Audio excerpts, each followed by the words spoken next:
My name is Alastair Lockhart. I am the academic co-director at CenSAMM, the Centre for the Critical Study of Apocalyptic and Millenarian Movements, and a Fellow of Hughes Hall in Cambridge.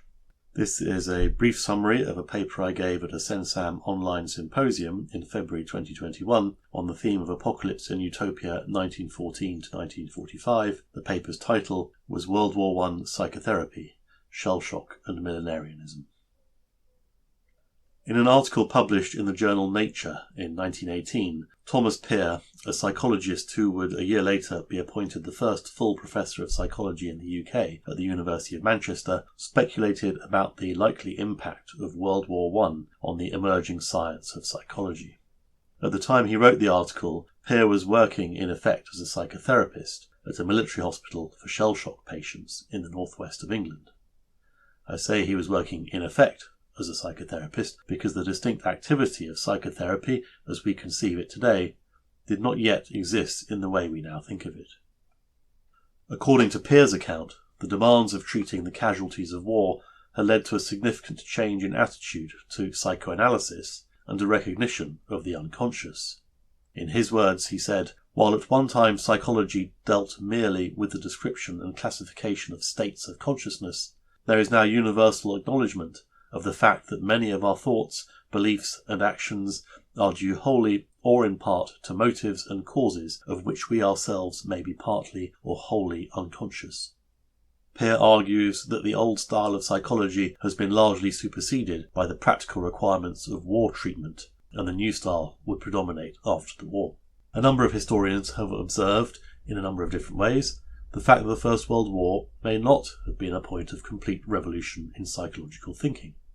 Tracy Lochran has argued that shell shock can only be seen as a radical overturning of all that went before, rather than the development of existing trends, Lochran says, through caricaturing pre-war psychological medicine.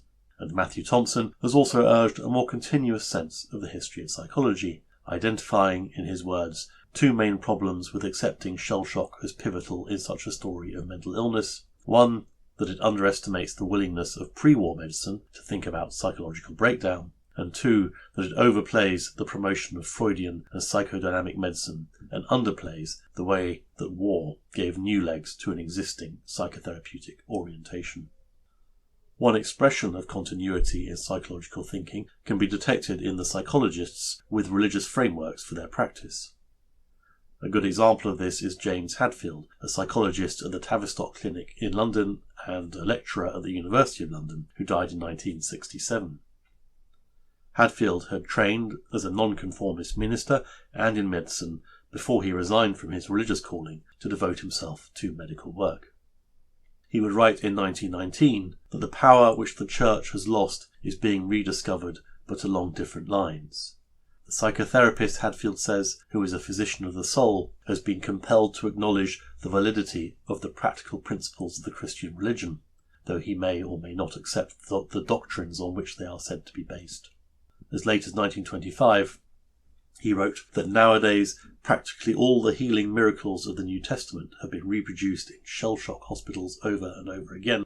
In fact, in 1919, Hadfield saw the successful treatment of patients in the shell shock hospitals as an expression of the millennial vision of Isaiah 35.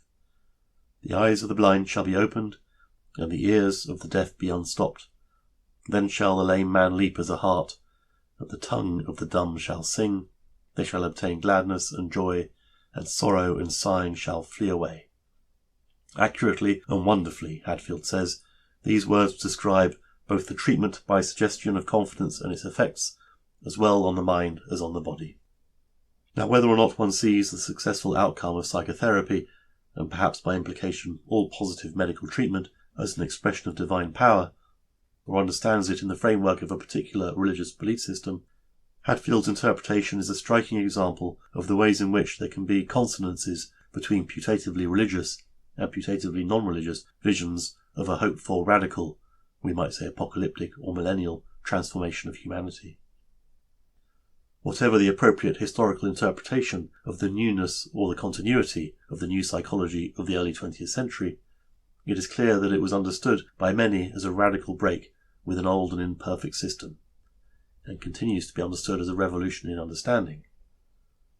and that concepts, and perhaps the reality, of new psychological grammars, however non-religious they may be, can themselves express millenarian and apocalyptic ways of viewing the world.